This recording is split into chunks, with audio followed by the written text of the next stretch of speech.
ચાલો આજે આપણે સનાતન ધર્મની ઊંડી દુનિયામાં એક ડૂબકી મારીએ. જુઓ, આ માત્ર એક ધર્મ નથી, પણ જીવનને જોવાની અને જીવવાની એક અદ્ભુત રીત છે. આપણે આખી વાતને એક ગુરુ અને શિષ્યના સંવાદથી સમજીશું, જેથી આ પ્રાચીન જ્ઞાનના રહસ્યો સહેલાઈથી ખુલી જાય. કોઈ પણ મહાન સફરની શરૂઆત છે ને, એ એક સવાલથી જ થાય છે. અહીં પણ એવું જ છે. એક શિષ્ય જેના મનમાં જ્ઞાનની સાચી તરસ છે, એ પોતાના ગુરુ પાસે આવે છે. અને એનો જે સવાલ છે, એ આપણા સૌનો સવાલ છે, જે આ શાશ્વત માર્ગને ખરેખર સમજવા માંગે છે. તો આટલા મોટા વિષયને સરળતાથી સમજવા માટે આપણે આપણી આ આખી ચર્ચાને 5 ભાગમાં વહેંચી દઈએ. પહેલાં આપણે સનાતનનું મૂળ જોઈશું, પછી એના જ્ઞાનના ગ્રંથો, પછી જીવન જીવવાનો રસ્તો, જીવનના સાચા ઉદ્દેશો શું છે, અને છેલ્લે જાગૃતિ અને મોક્ષ સુધી કેવી રીતે પહોંચાય સમજીશું. ચાલો સમયમાં એકદમ પાછળ જઈએ, એટલા પાછળ કે જ્યારે કશું જ નહોતું. સૃષ્ટિ બન્યા પહેલાં શું હતું? આ એક એવો ઊંડો સવાલ છે જેણે હજારો વર્ષોથી મોટા જ્ઞાનીઓને વિચારવા પર મજબૂર કર્યા છે. જરા વિચારો, એક એવી અવસ્થા જ્યાં ન તો સમય છે, ન કોઈ જગ્યા છે, ન આકાશ છે, ન ધરતી છે, કશું જ નથી. એ અનંત શૂન્યની સ્થિતિમાં ફક્ત એક જ તત્વ હતું, એક જ અસ્તિત્વ હતું, સત્ય, શાશ્વત અને નિરાકાર. અને આ જ સનાતન ધર્મનો પાયો છે. તો સવાલ એ થાય કે એ નિરાકાર સત્ય દુનિયા સામે આવ્યું કેવી રીતે? એણે પોતાને એક દિવ્ય ધ્વનિ, એક કોસ્મિક વાઇબ્રેશન, જેને નાદ કહેવાય છે, એના રૂપમાં પ્રગટ કર્યો. આપણા પ્રાચીન ઋષિઓએ ઊંડા ધ્યાનમાં આ અવાજને સાંભળ્યો. તેમણે એને બનાવ્યો નથી, બસ સાંભળ્યો. અને આ દિવ્ય જ્ઞાન જે તેમણે સાંભળ્યું, એ જ વેદ કહેવાયા. એટલે જ તો વેદોને અપૌરુષેય કહે છે, મતલબ કે જેની રચના કોઈ પુરુષે કે મનુષ્ય નથી કરી. સારું, તો આ દિવ્ય જ્ઞાનને પેઢીઓ સુધી સાચવવામાં કેવી રીતે આવ્યું? ચાલો હવે આપણે સનાતન ધર્મના એ પવિત્ર ગ્રંથો પર એક નજર નાખીએ, જે આ અમૂલ્ય જ્ઞાનના મૂળ સ્ત્રોત છે. આ 4 વેદ છે ને, એ જ્ઞાનના 4 મોટા થાંભલા જેવા છે. ઋગ્વેદમાં બ્રહ્માંડના રહસ્યો અને દેવી દેવતાઓની સ્તુતિઓ છે.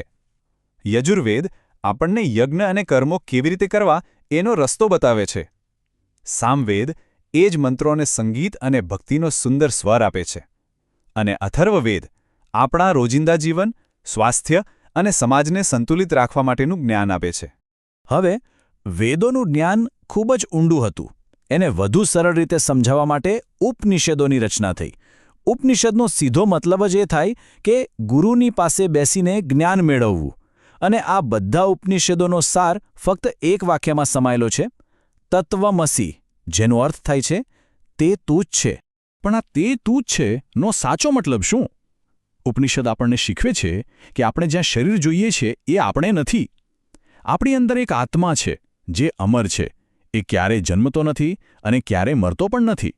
અને સૌથી મોટું રહસ્ય એ છે કે આપણી અંદરનો આ આત્મા અને આખા બ્રહ્માંડની જે પરમ શક્તિ છે, જેને બ્રહ્મ કહેવાય છે, એ બંને એક જ છે, અલગ નથી. હવે જુઓ, વેદો અને ઉપનિષદોનું જ્ઞાન સામાન્ય માણસ માટે સમજવું થોડું અઘરું હતું. એટલે ઋષિઓએ પુરાણોની રચના કરી. એમાં દેવી દેવતાઓની રસપ્રદ વાર્તાઓ દ્વારા એ જ ગહન જ્ઞાનને એકદમ સરળ બનાવી દીધું. ભગવાન વિષ્ણુની કથાઓ આપણને ધર્મ અને વ્યવસ્થાનું પાલન કરવાનું શીખવે છે. ભગવાન શિવની કથાઓ ત્યાગ અને પરિવર્તનનું મહત્વ સમજાવે છે.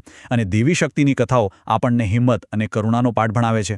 સારું, આટલું બધું જ્ઞાન તો મળ્યું, પણ એને આપણા રોજિંદા જીવનમાં ઉતરવાનું કેવી રીતે? સનાતન ધર્મ કહે છે કે આપણું આખું મનુષ્ય જીવન જ એક યજ્ઞ છે. તો ચાલો આ જીવનરૂપી યજ્ઞના 4 મહત્વના તબક્કાઓને સમજીએ. જીવનને 4 સુંદર આશ્રમોમાં વહેંચવામાં આવ્યું છે. પહેલો છે બ્રહ્મચર્ય આશ્રમ, જે વિદ્યાર્થી જીવન છે, જ્ઞાન મેળવવાનો સમય. બીજો છે ગૃહસ્થ આશ્રમ, જેમાં પરિવાર અને સમાજ પ્રત્યેની જવાબદારીઓ નિભાવવાની હોય છે. ત્રીજો છે વાનપ્રસ્થ, જેમાં ધીમે ધીમે દુનિયાની મોહમાયા છોડીને ચિંતન અને મનન કરવાનું હોય છે. અને છેલ્લો અને ચોથો છે સંન્યાસ, જેમાં બધું જ ત્યાગીને ફક્ત મોક્ષ માટે જીવન સમર્પિત કરી દેવાનું હોય છે. જીવનના તબક્કાઓ તો આપણે જાણ્યા, પણ આ જીવન જીવવાનો અસલી હેતુ શું છે? આના માટે સનાતન ધર્મ 4 મુખ્ય ઉદ્દેશ્યો બતાવે છે, જેને 4 પુરુષાર્થ કહેવામાં આવે છે. આ 4 પુરુષાર્થ છે ને, એ જીવનની ગાડીના 4 પૈડા જેવા છે. ધર્મ એટલે કે આપણા કર્તવ્યો અને નૈતિકતા, જે જીવનને સાચી દિશામાં રાખે. અર્થ એટલે કે જીવન ચલાવવા માટે જરૂરી પૈસા અને સાધન સંપત્તિ. કામ એટલે જીવનની ઈચ્છાઓ અને આનંદ. અને આ ત્રણેયમાં સંતુલન રાખીને જે અંતિમ લક્ષ્ય સુધી પહોંચવાનું છે એ છે મોક્ષ, એટલે કે જન્મ-મરણના ચક્કરમાંથી આઝાદી. અને હવે આપણે પહોંચ્યા છીએ સૌથી મોટા અને સૌથી ઊંડા સવાલ પર. આ મોક્ષ એટલે શું? આ દુનિયાના બંધનોમાંથી મુક્તિ મેળવવાનો રસ્તો કયો છે? ચાલો એને સમજીએ. ગુરુ સમજાવે છે કે આપણે સૌ આપણા કર્મોના ફળથી બંધાયેલા છીએ, પણ આ ગાંઠ ખોલવાના રસ્તા પણ છે. એક છે જ્ઞાન માર્ગ, જેમાં તમે સત્ય શું છે એ સમજીને જાગૃત થાઓ છો, અને બીજો છે ભક્તિ માર્ગ, જેમાં ઈશ્વરને પૂર્ણ સમર્પણ કરીને તમારો હુંનો ભાવ ઓગળી જાય છે અને તમને મુક્તિ મળે છે. તો તમે જુઓ, આ જ્ઞાનનો પ્રવાહ પણ કેટલો સુંદર રીતે વિકસ્યો છે. વેદોએ આપણને મૂળભૂત જ્ઞાન આપ્યું, ઉપનિષદોએ એ જ જ્ઞાનનું ઊંડાણ સમજાવ્યું, અને પછી મહાભારત, રામાયણ અને પુરાણો જેવી કથાઓએ આપણને શીખવ્યું કે એ જ્ઞાનને જીવનમાં લાગુ કેવી રીતે કરવું. તો આટલી બધી ચર્ચા પછી સાર શું નીકળ્યો? સાર એ છે કે સનાતન ધર્મ ફક્ત પૂજાપાઠ કે કર્મકાંડ સુધી સીમિત નથી. એ તો પોતાની અંદર સૂતેલી ચેતનાને જગાડવાની એક પ્રક્રિયા છે.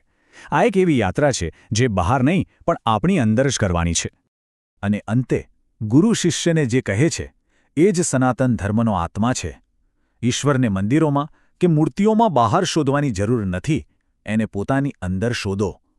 કારણ કે જે દિવસે તમે તમારી જાતને પૂરી રીતે ઓળખી લેશો, એ જ દિવસે તમે પરમ સત્યને એટલે કે ઈશ્વરને જાણી લેશો. આ જ સનાતન ધર્મનો સાચો મર્મ છે. આશા છે કે સનાતન ધર્મની આ સફર તમને ખૂબ ગમી હશે. જો તમને આ માહિતી રસપ્રદ લાગી હોય તો વિડીયોને લાઇક અને શેર જરૂર કરજો. કોમેન્ટમાં સનાતન ધર્મની જય હો લખીને તમારો ઉત્સાહ જરૂર બતાવજો. અને હા, મારી ચેનલને સબસ્ક્રાઇબ કરવાનું ભૂલતા નહીં. આભાર.